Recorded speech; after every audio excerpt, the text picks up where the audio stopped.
For about 2 decades, through 2006, value companies outperformed growth companies by about 1% per year. Suddenly, all of that changed on a dime because since 2006, growth companies outperformed value companies by about 2% per year. And that discrepancy, that gap, is getting wider and wider, with companies such as Amazon and Facebook and Google, also Netflix, leading the pack. And the biggest question is when that gap is going to start narrowing, when value is going to start outperforming growth stocks again.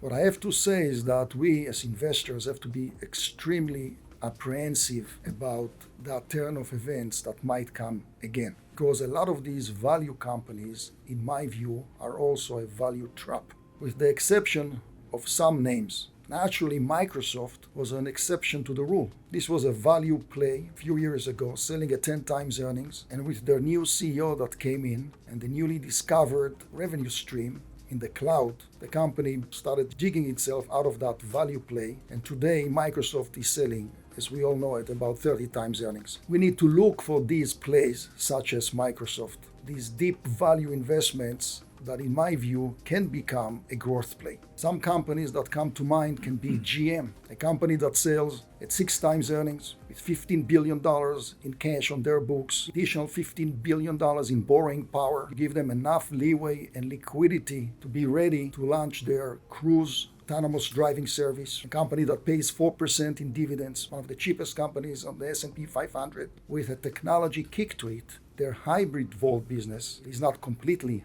hybrid. I would say it's 2/3 completely hybrid, but gives individuals that are buying these cars 1/3 of the cost that they pay with any other company. And that business is growing 58% per year. Other companies that are deep value plays can be Bank of America, selling at 10 times earnings, paying north of 2% dividends, buying back their own shares. Goldman Sachs can be another play. And when we speak about value, interestingly enough, Amazon one day can fall into that category because they are slowly growing into more of a value play. I remember when Amazon was selling at 300 to 500 times earnings. If Amazon were to hit their numbers and they will start making about $40 a share in 2020, that means Amazon is selling now at about 50 times earnings, as opposed to other companies in that space like Shopify, ticker symbol SHOP, selling at 500 times earnings in the same e-commerce space. I also wanted to talk about the earnings season that is coming. So expectations are for zero growth. The market is not expecting to see any revenue growth or net income growth in the third quarter. However, if we were to adjust to some upside surprises by analysts, we might see 2.5% growth rate in earnings. But if we were to adjust it back to buybacks, we're going to go back to zero.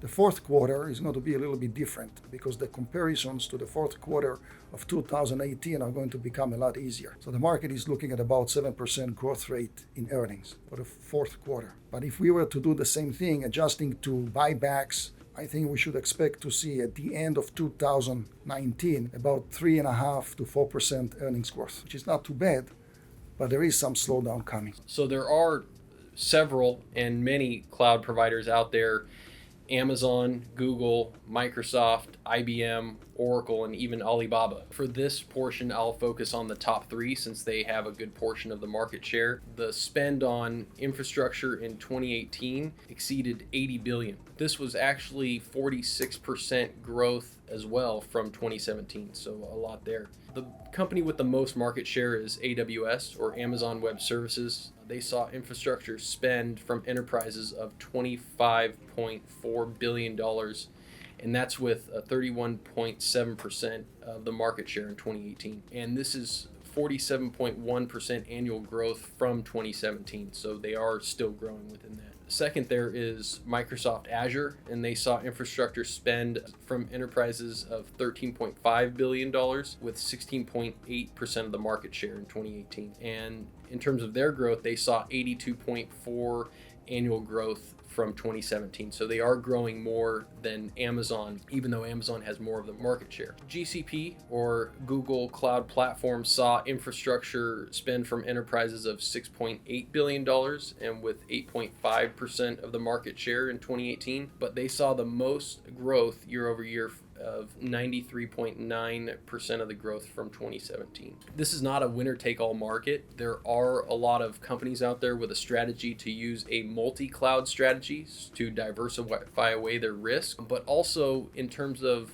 an ability to compete with Amazon, because a lot of the competitors are out there that have IT infrastructure needs but don't necessarily want to host and use the capabilities of their competitor. These three companies we're watching closely in a very interesting space. Only 10% of Californians actually have earthquake insurance. It's a little higher in LA and Orange counties at 21%, 9% of people in Riverside, and 8% of people in San Bernardino have earthquake insurance. The question of should you buy it, right? On the pro side, you want to protect your investment in the house. If something happens to your house and you still owe money on it, you're still going to owe money on the house and you got to pay for a new place to live. On the con side, well, it's really expensive. Deductibles can be as high as 10 to 20% of the total insured value. There's not a whole lot of people that own it, so the price is still high. If more people buy it, the price of the insurance will go down. Keeping an eye on the yield curve, the 10-year Treasury today is sitting at 2.03 after a better than expected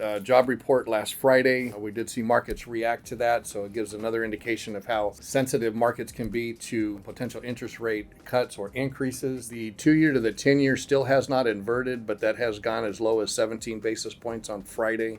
So we see some narrowing there. As far as the short-term rates, the 1 to 3 month to the 10-year, that remains at about an 18 basis point inversion. The 2-year to the 3-year remains inverted consistently at about 7-8 basis points. Hello everybody, and thank you for watching our videos. I'm Amit Stavinsky, the Managing Director of Tamar Securities and its affiliates, 911 Financial Services and Firefighters United. As always, if you like the content, become a subscriber. Also, you can call us directly to our main offices in Woodland Hills at 818-914-7461. The highlight of the week is that value investments at one point or another should start outperforming growth investments. However, in the process for looking for good value plays that can become growth plays, investors should stay away from value traps.